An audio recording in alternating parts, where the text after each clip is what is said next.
What is it? Is Melania now embarrassed that she made a $1 billion demand on journalist and Epstein chronicler Michael Wolff back in October, asking him, demanding that he retract and apologize related to his reporting about the relationship between Melania and Epstein and Donald Trump and all of that?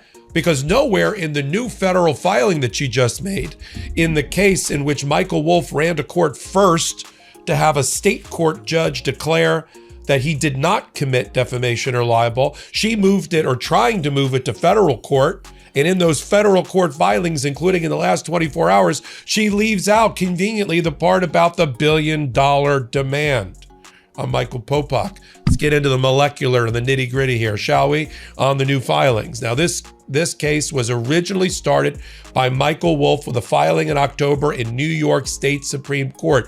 I practice in New York. I know all about New York State Supreme Court. That's the right place to file when you're seeking a declaratory judgment, to have a judge declare that what you did was good journalism and not libel or defamation. Of course, Melania Trump didn't like it. She's been dodging service ever since. I mean, literally for the last 4 months, she's been dodging service.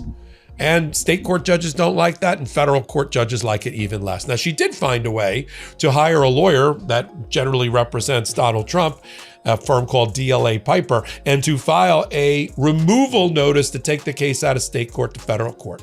Does she want the case in New York federal court for a reason? No. What she really wants, to be honest, is to have the judge in New York, the federal judge, transfer the case ultimately to Florida, where she has a 1 in 2 chance of having Judge Cannon assigned to the case. See, this is a Cannon two-step choreography that we're watching. Okay, so all that happened, a lot of flurry of activity back in January. Now we got some new stuff.